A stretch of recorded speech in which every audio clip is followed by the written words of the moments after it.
उस खबर के साथ जिस पर सबकी नजरें जमी हुई थी। जी हां, पार्लियामेंट का मुश्तरका इजलास जो कल दोपहर 12 बजे बुलाया गया है, इंतखाबी इस्लाहात और इलेक्ट्रॉनिक वोटिंग से मुतालिक बिल मंजूरी के लिए पेश किए जाएंगे। हुकूमत अहम बिलों की मंजूरी के लिए सर तोड़ कोशिशें कर रही है, तो अपोजिशन भी डटकर खड़ी है। एक बार फिर नंबर गेम अहमियत इख्तियार कर गया है।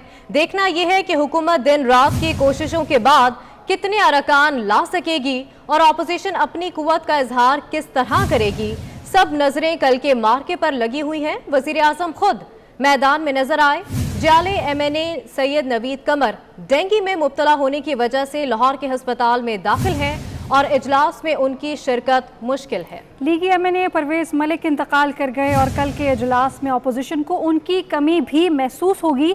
ऐवान बाला और ऐवान ज़ेरी में किसका जोर है, नंबर गेम की बसात पर किसका पलड़ा भारी है, ये भी आपको हम बताएंगे। आपको बताएं कि सियासी बसात बिछ गई है, नंबर गेम क्या है, मैदान गर्म हो गया है। कल आपको बताएंगे पार्लियामेंट का मुश्तरका इजलास कल होने जा रहा है और आपको बता रहे हैं कि कौमी असम्बली में हुकूमत और इत्तेहादियों की तादाद 180 है। तहरीक इंसाफ के 156, MQM के 7, मुस्लिम लीग काफ की 5, JDA के 3, बलूचिस्तान अवामी पार्टी के 5, जमहूरी वतन पार्टी और अवामी मुस्लिम लीग का एक रुकन है। 2 आज़ाद अरकान भी हुकूमत के हामी हैं। अपोजिशन के कुल अरकान कौमी असम्बली की तादाद अगर बताई जाए तो 161 है, जिनमें मुस्लिम लीग नून के 83, पीपल्स पार्टी के 56, MMA के 15 अरकान हैं। BNP की बात की जाए तो 4, ANP का 1 रुकन, अपोजिशन को 2 आज़ाद अरकान का साथ भी हासिल है।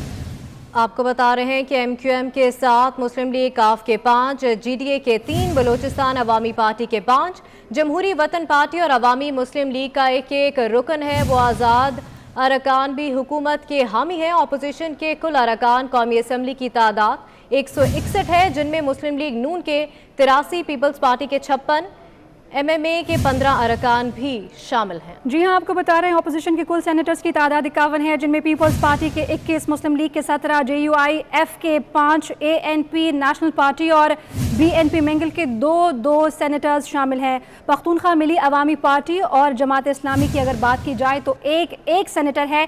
सेनेट में हुकूमती इत्तेहाद के कुल अरकान की तादाद 44 है, जिनमें PTI के 27, बलूचिस्तान अवामी पार्टी के 12, MQM के 3, मुस्लिम लीग काफ और GDA का एक सेनेटर है।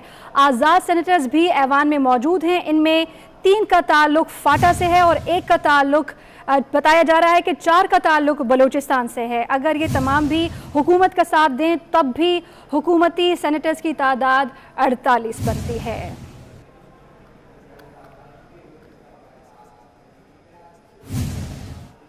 शहरी इक़्तिदार का सियासी दर्जा हरारत कैसा है, कल के मार्के के लिए हुकूमत और अपोजिशन की तैयारी कैसी है, यही जानने के लिए हमारे साथ मौजूद हैं हमारे नुमाइंदे उस्मान खान। उस्मान, बताइएगा, नाराज इत्तेहादी मान गए हैं, हुकूमत पर एतमाद कैसा है? अपोजिशन भी कह रही है कि बिल मंजूर करा सकते हैं तो करके दिखाओ, क्या कुछ ऐसा मंजरनामा नजर आ रहा है कल के लिए? बहुत शुक्रिया। बिल्कुल डबल बज चुका है और कल अहम मार्का इस्लामाबाद में होने जा रहा है और एक तरफ तो इस्लामाबाद का मौसम सर्द हो रहा है, साथ ही साथ सियासी दर्जा हरारत गर्म हो रहा है और सबकी नज़रें जिस मुश्तरका इजलास पर थी वो कल होने जा रहा है। मुश्तरका इजलास की अगर हम बात करें, हुकूमत के पास अददी अक्सरियत तो मौजूद है, मगर हुकूमत को कल दिखानी भी पड़ेगी। अपोजिशन ने भी तमाम तर तैयारी मुकम्मल कर ली है। मुश्तरका इजलास में कुल मेंबरान की तादाद 440 है, जिनमें 228 हुकूमत के पास है और 214 अपोजिशन के पास है। अपोजिशन पर हुकूमत को 12 मेंबरान की बरतरी हासिल है, जिनमें जो इत्तेहादी है हुकूमत के, वो इंतहाई अहमियत के हामिल है। अगर कल कोई इत्तेहादी नाराज़ हो गए या इत्तेहादी गैर हाजिर हो गए तो ये पलड़ा उलट सकता है। कौमी असम्बली के ऐवान की अगर हम बात करें तो कौमी असम्बली के ऐवान में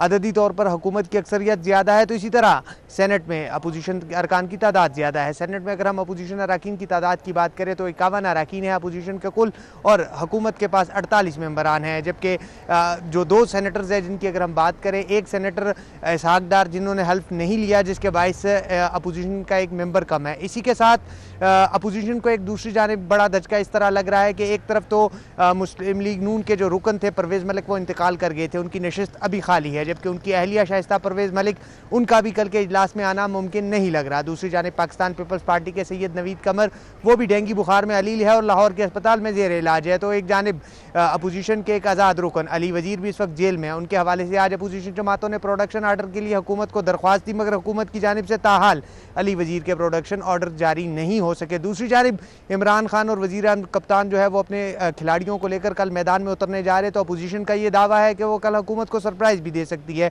क्योंकि जिस तरह सैयद यूसुफ रज़ा गिलानी ने सेनेट के इंतखाबात में जिस तरह सेनेटर बनने के लिए हुकूमत को सरप्राइज़ दी थी, तो अपोजिशन का ये दावा है कि उनका भी होमवर्क मुकम्मल है और कल वो हुकूमत को सरप्राइज़ देगी। दूसरी जानिब हुकूमत का कहना है कि जो उनके इत्तेहादी थे, जिनमें मुस्लिम लीग काफ थी, MQM थी, JDA थी, वो नाराज़ थी और वो उनको मना चुकी है। आज भी मुस्लिम लीग काफ के कामिल अली आगा का कहना था कि हम कल हुकूमत को भरपूर सपोर्ट करेंगे। इसी तरह MQM कि अमीनुल हक का भी कहना था कि कल के ऐवान में हमारी पार्टी ने फैसला किया है कि वो हुकूमत का साथ देगी, जबकि जमहूरी वतन पार्टी का एक अहम तरीन इजलास उस्मान हमारे साथ ही रहिएगा, आपकी जानिब दोबारा भी आएंगे। इसी बीच हमें हमारे स्टूडियो में सीनियर तज्जियाकार नवीद चौधरी साहब, आपके वक्त का बेहद शुक्रिया। नवीद साहब, कहिएगा आपको क्या लगता है, ऐसा तो नहीं है कि अपोजिशन शोर करती रह जाएगी और एक एक करके सारे बिल मंजूर कर लिए जाएंगे?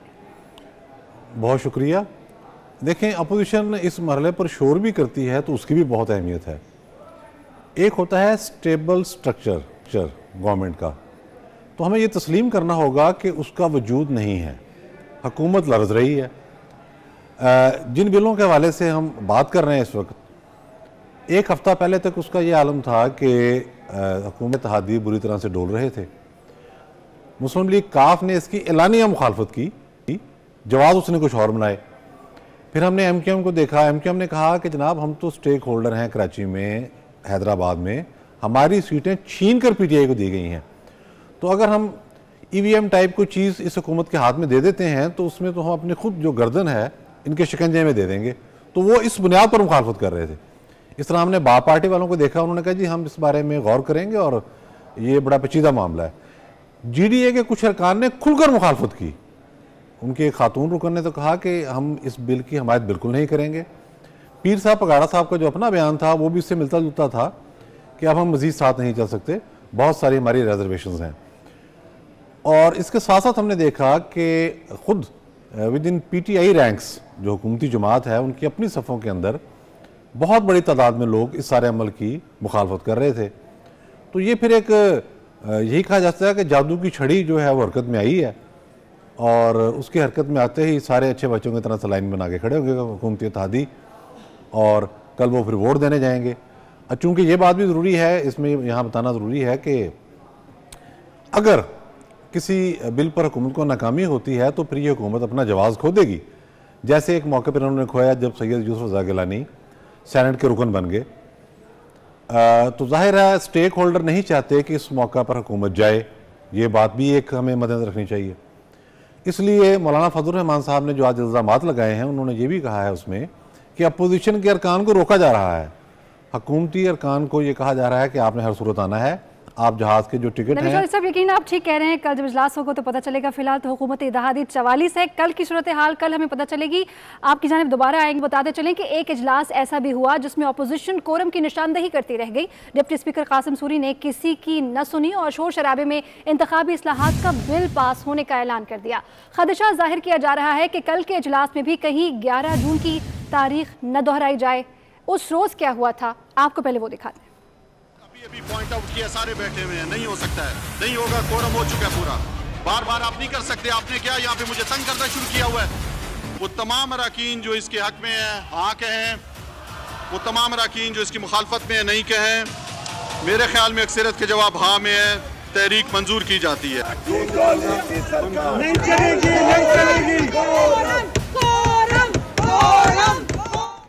और इसी बीच हमें ज्वाइन किया है सीनियर तज्जियाकार सना बुचा। हुकूमत के शोर शराबे को आप कैसे देखते हैं कि अपोजिशन का जो शोर शराबा होने जा रहा है उसे कल आप कैसे देखती हैं, किस तरफ पलड़ा भारी होगा? अब तो कल अगर ये हुकूमत इसी तरह से करती है जिस तरह से हम देखते आए हैं, और एक रात पहले इजलास को मौखर कर देना, फिर इत्तेहादियों से मिलना, फिर सबको कन्विंस करना, फिर जोराने देना, फिर अलग अलग मीटिंग्स करना, फिर 67 सेनेटर्स और MNA से मिलना, मतलब आपके इत्तेहादियों का नाराज होना, उनके प्रेशर टैक्टिक्स को एंटरटेन कर, तमाम तर चीजें इस तरह पॉइंट करती हैं कि मेरा ख्याल है जो बेतौकीरी पार्लियामेंट की और पार्लियामान को जो रबर स्टैम्प कह रहे थे, मेरा ख्याल है कल ये बेतौकीरी भी, कोरोना भी खत्म हो जाए, क्योंकि एक दफा ये पता चल जाए कि ये हमारे यहाँ जमहूरियत नहीं है और जमहूरियत नहीं बना सकती। ये मार्शल लॉ से पूरा अगर कोई लफ्ज हो तो ये इस वक्त वो होने हो, अगर कल ये वो रिपीट हुआ अगेन, मैं होपफुल हूं कि नहीं होगा, लेकिन अगर हुआ तो I think this is where we should stand कि अब ठीक है, जमहूरियत नहीं है और ये हमारी जो अलामतें थी इनको प्लीज अब बेतौकीरी इनकी खत्म करें, ये किस्सा ही मुकाएं। साहिबा, आपके वक्त का बेहद शुक्रिया। अहमद बिलाल साहब ने भी हमें इसी बीच में ज्वाइन किया है। आपकी जानिब आएंगे, कहिएगा आप कल के होने वाले जोड़ तोड़ को कैसे देखते हैं? आपको क्या लगता है नंबर के गेम कितना कारगर साबित होने वाला है? देखिए, ये जो सारे मामलात होते हैं कोalition गवर्नमेंट के अंदर, इत्तेहादियों का दबाव डालना, इत्तेहादियों का रूठ जाना, इत्तेहादियों का इख्तलाफ करना, फिर उनका मान जाना, उनको मनाने की कोशिश करना, कभी वो इसका साथ दें, कभी साथ ना दें, ये सब कुछ हमें तस्लीम करना पड़ेगा कि जमहूरी निज़ाम का एक हिस्सा है, ये जमहूरी प्रोसेस का हिस्सा है। अगर इसमें कोई चीज़ जिस तरह से वो दिखाया गया कि स्पीकर साहब या डिप्टी स्पीकर साहब कोरम की निशानदेही को तस्लीम ना करें, वो तो गलत है, वो तो रेगुलेशंस के ख़िलाफ़ है, रूल्स के ख़िलाफ़ है। लेकिन ये जो इत्तेहादियों का मान जाना, उनको बनाने की कोशिश करना, फिर उनकी कुछ दूसरे प्रेशर्स को भी तस्लीम कर लेना, ये सब जमहूरी निज़ाम में इस तरह चलता है। दुनिया के जो तरक्की याफ्ता ममालिक हैं जहाँ पे जमहूरी निज़ाम तवील अरसे से रहा है, वहाँ पे भी ऐसे होता है, अमेरिका में ऐसे होता है, बरतानिया में ऐसे होता है।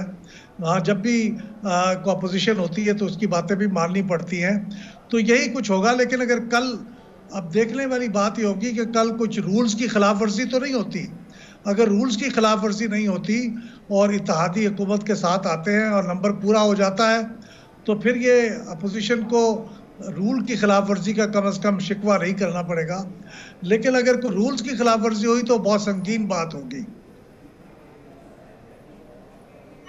अहमद साहब, आपके वक्त बेहद शुक्रिया। अब देखना यह है कि कल किसी रूल की खिलाफ वर्जी तो नहीं हो